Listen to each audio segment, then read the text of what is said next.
ba mi aso ari e answer no we gbe nu wa ni kwale e video ne Juliet Agmontan dede no ritalia no ya yo ya to so pe ade ni kwale ni pe yin e. So when you make a video, no haya toast of ya mimi. When on the last of social media Juliet Agmontan. You make a video ni or say any been a Juliet Agmontan.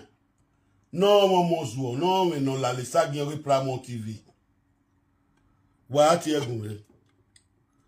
Yeah, yeah, how do you I can have boy?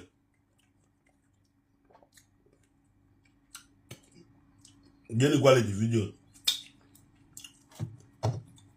Dini gwalo wado dede no ya jobi ona jobi no pe atosto ku eni kongbe wowo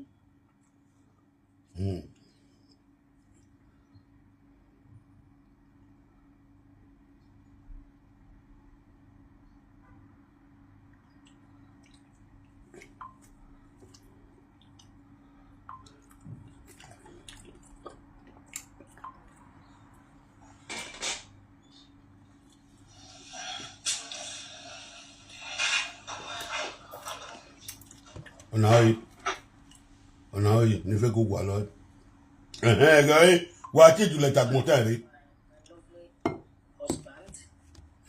ge yo fi wen kwa dede dan wa ge dede no fi wen kwa o wa ge e dede no ga yo bi en to so pe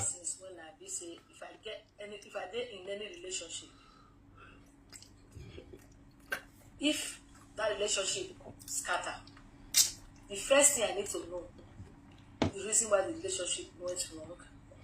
If the thing is my fault, yo bo faguru e Juliet Agmontan kon pe if you get relationship, if the relationship scatter, you first then the first thing you ask is your fault. That will not be any way. You the ask first thing when the scatter relationship, now you born for 3 men.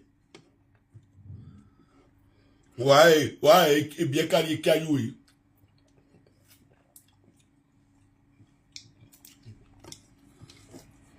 You let Agmontan why e bien carry you? Ni pe gan. Before I married to my lovely husband, after the father of my children not, or let me just say ever since when I be say if I did Ma be ogwore unu. O ma we no ta. Hello?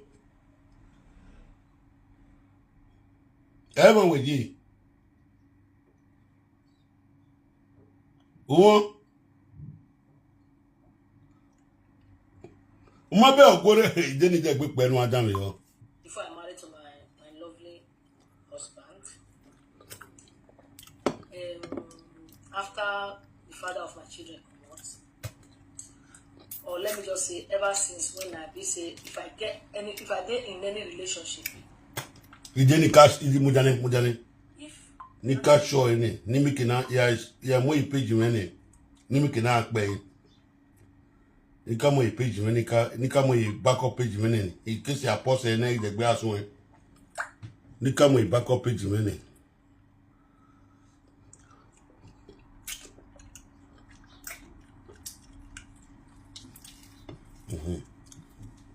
O se bani.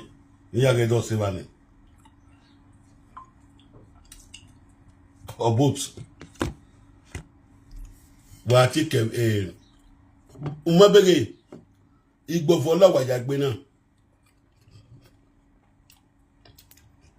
Wa ma no una. O want to distract me don sagiri.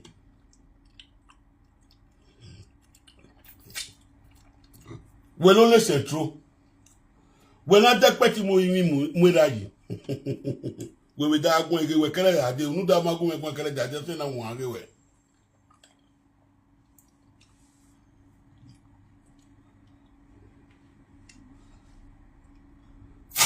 Nu da magun egbon se na won age we. E mata na suppose we egbon yo. Hello. Hello. Mesu we a keke de osus we re ma.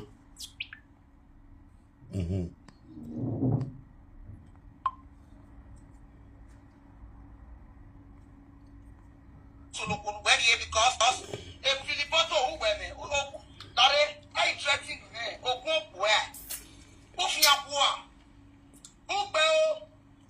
we never want come for your children. Which children? Right, then I'm here when I walk here, they would know where. Out there, look at life more time or our warning. In Lanilio Tower, one in the Coqua. In Lota or any Lalatia, Mufia, Guapo. Because he coach, sick Becus cleaner, a Muko cleaner. I beg you, Europea. From light to darkness.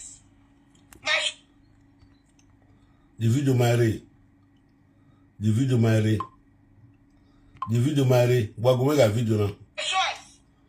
Wagomega e. Oge kyan tu agbe. Ula jave de la do to gbato. Ema yala believe oge we.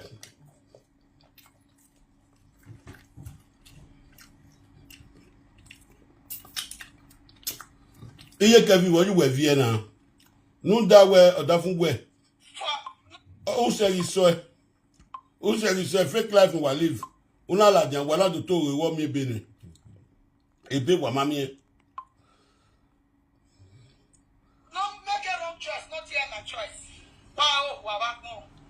Wow, soon. But when you wear back for the last video, she truck another bag, she truck. Ato.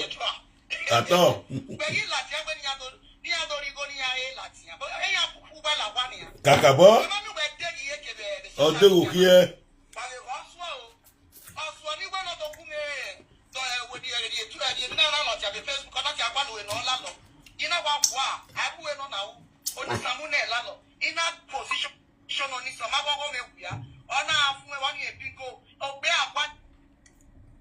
Well, on ya.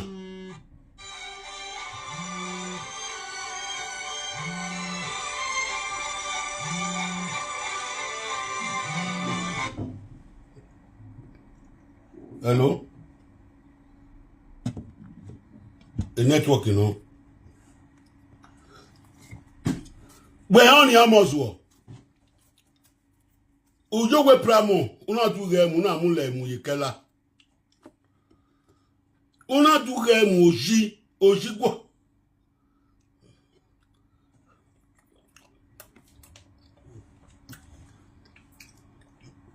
Omozwo. We are da pramo ti buma. We ma ka me we aduge wo me go wo adu mu na we we ri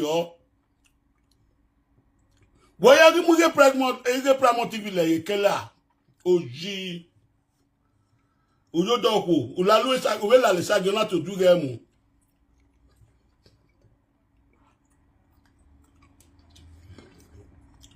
watage pramo TV re ni kama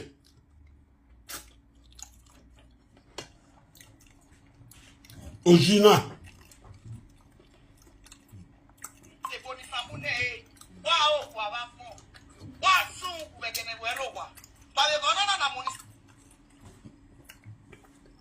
Juliet a content. Go down here. Disgrace nous na okwen we to da fun gbe. Yan wetin yan mo lisan la lo na la le period na la isagi ni kuwi. Isagi dan no la de gbeko. Abandon no abandon kwa igboko.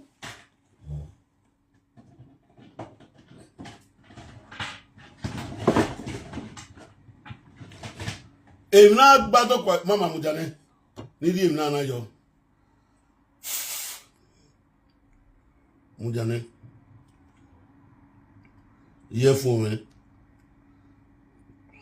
wa ti eri wa ti omo ni sona Bala lo because any kiana yali ekela wa sinya cleaner bale go la lo di sanorobia ba go lo di sanorobia Oh, finish we ye kevi. Dete kwe mu we ye kevi. We aka mo we na egwa wi ku na gun, abi ku ya la lo sanwo ni san na la le ula lo period we akari yana.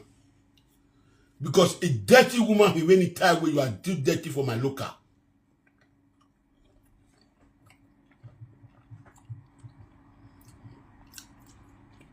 Primo TV. A video we will make here agbe. Ojina lo to go we mu warrior wawe. Primo TV, igo mate igo we mate we warrior wawe. Yo ya mwele to take la.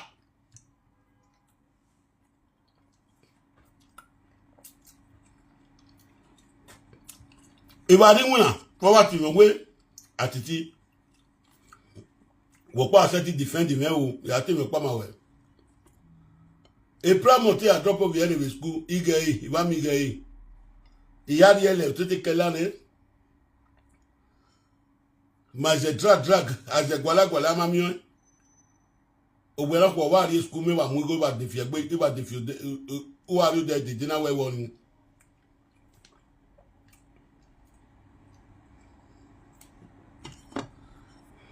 Ina when you get Primo TV mu. Boy je gwala ga de to take la wala amigo to take la.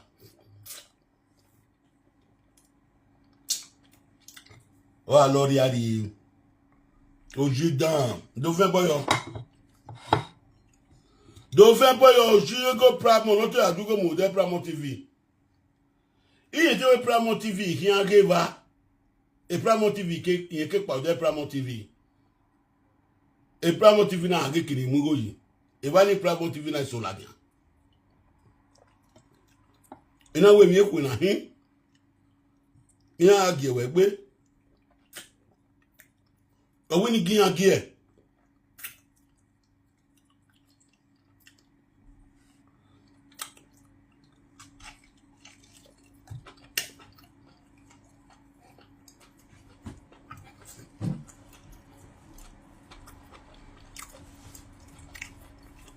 small boy. Wow, I go. Wow, soon. We are.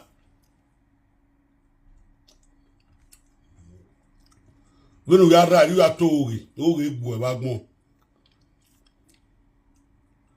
Oh, I'll wagon where you wagon with Gilly. When we are real wagon. A man can walk when it does what we like with you.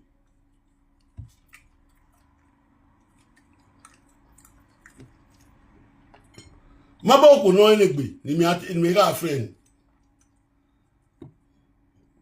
Oh, I rebel now, you're not rebel now. He said to the church. He said to the church. I forced him to the church.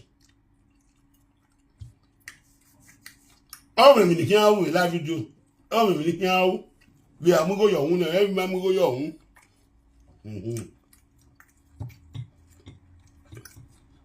Elita the artist great were married in Elita the who. Bogale Elita the tackman. We fake marriage Elita the fake marriage, you know. Oh, will not be an opia. Oh, won't be an opia men opia when I was fake married, you know. When I am married, will not be a men not married, bien and we match away fake. Maybe to who fake.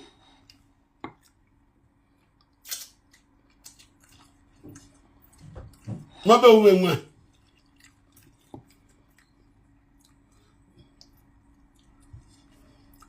you are too dirty for my local. I've been one home.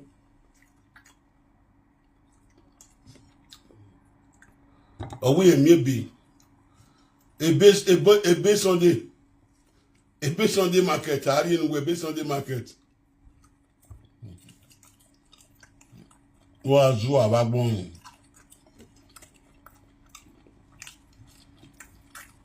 Oh, yeah, I said you were. We met my suffer. Oh, wait, that's my suffer. My baby need that dog working. I did like I woke up. I did. Who got that for live video? Your woman is going to be the best. My baby need that working. The day when I end up in the day. After who burn when careful, eh? If we are begging care when they carry twin, a love boo. A platform will not take when they are left.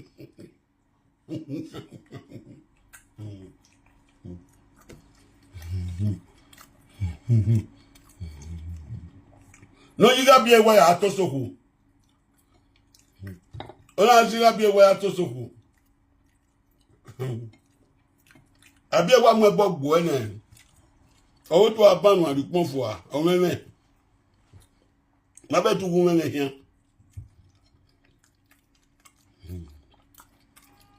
Abi ewa kan bie.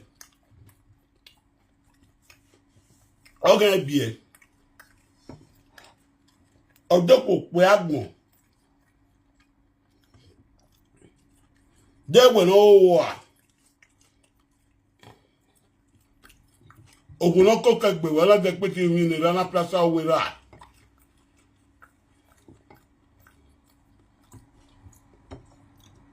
Oguno hanu e, nwe ya mare na etogbu we.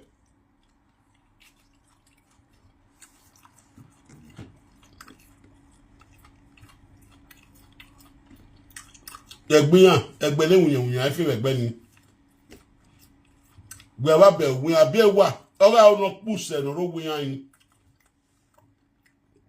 Osun wa na degi o eje la o. O wiyan ga abi ga ono puse ni.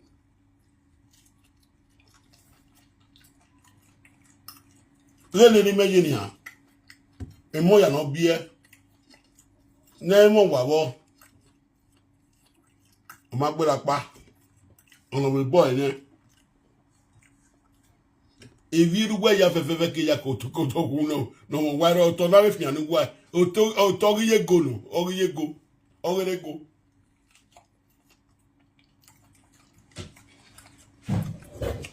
no le we be ye go call me we have there we na we aladian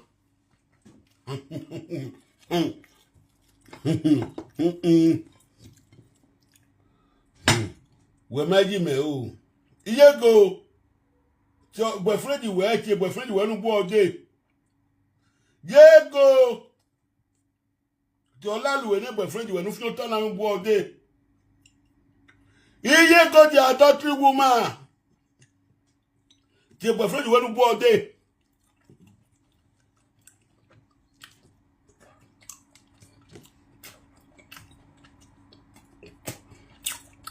egbe we do tie ball ku no bi eni me yego you have no choice o yego viti nani mi word viti asawo viti gbe aga ke boyfriend we no fi o na we ko ke boyfriend we no fi o na we ko mama go to tie me mama go to win see yego ayi mama go owo ye me bi go tie me ni see ayi na we wa ni no bi go me oyan ni no ba me idala info me o block ni te se to yan water fún me ina adan live do ni go tie me ye go ma tie yo se le boyfriend we la di ani ala luwe ola le sagun ola luwe ola le sagun nu muhian nu fi to na we ko yego igbe aga lowo kamana le gbesu ni me o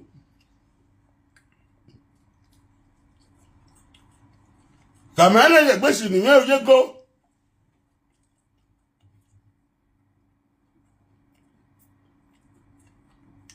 waka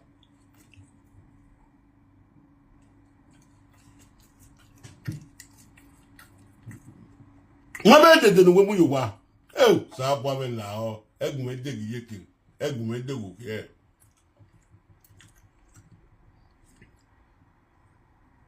gbẹ́nu wẹ̀sẹ̀ lórí àmọ́lẹ̀ 60 mọ́bẹ̀ yékè fi júlẹ̀ dàgbọ̀n tẹ́ ebú ẹ̀nẹ́gẹ̀ ló yàrá ìwẹ̀ fún abẹ́ ní dọ̀lùsàgé wàá rí yékè fi júlẹ̀ dàgbọ̀n tẹ́ ọba mùdíà ọjọ́ wọ́n pòrò náà káàbọ̀ dẹ́pẹ́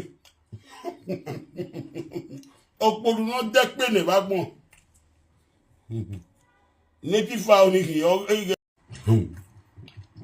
wọ́n á ṣe native fowl gùn mẹ́ yé kẹfì jùlẹ̀tà gbọ̀n tá náà wà náà bí ẹnì pé nẹ̀rẹ̀ wégbò táà mọ̀rẹ̀ ìwé náà gbìn agbọ̀n dáná rẹ̀ Oh, gadi foul no. Gadi foul. Iya wuga aju nu ero ko ina so ekwe mu gwe. Ni ari to pick ne. Gadi to pick ne. Ni pona ke ni ari to pick.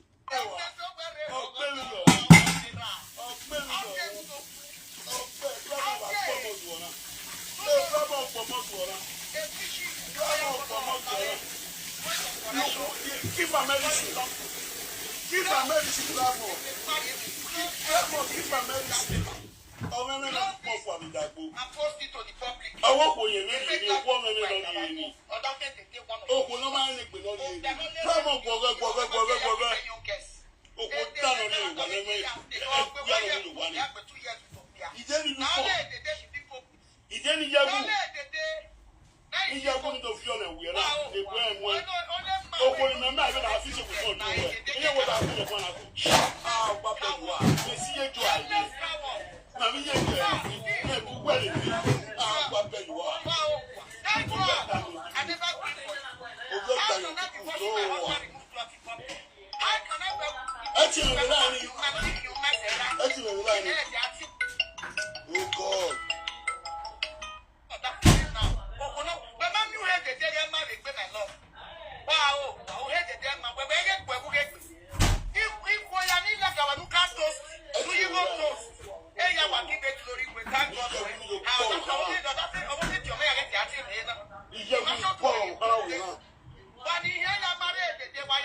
Idali bana.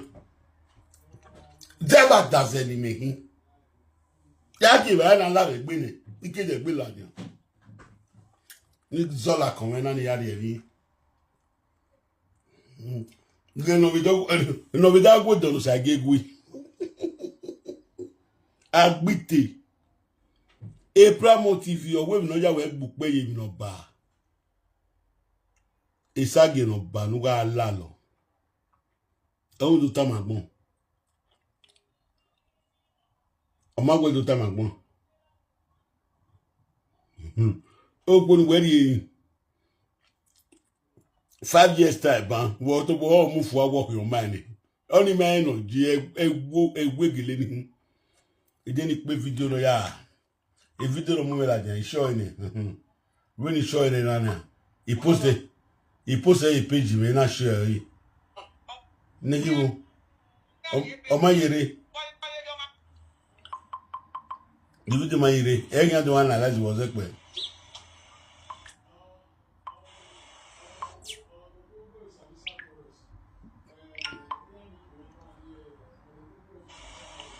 Before I'm married to my lovely husband, after the father of my children come out, or let me just say, ever since when I be say, if I you are too dirty for my local. You are too dirty. if You are too dirty before I first marry. thing I need to know the reason why the relationship went wrong. A video la when I pay, I never play this video. So that I will work towards that thing. No, say I never play this video since when this video come out.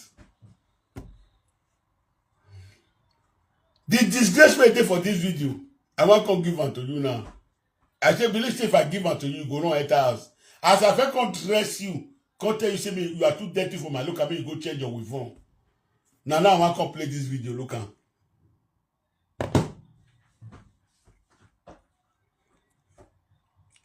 You not push me to come and disgrace you now. Ya ka izi egbe ne. Ini ezi egbe si akwedu kwa yo wan gwa yo to make a noise. Need to give wa gbe when na need to give ma gbon this dirty pig. Ida di right now. Ne ye ya han. Ni si I get away, get inside.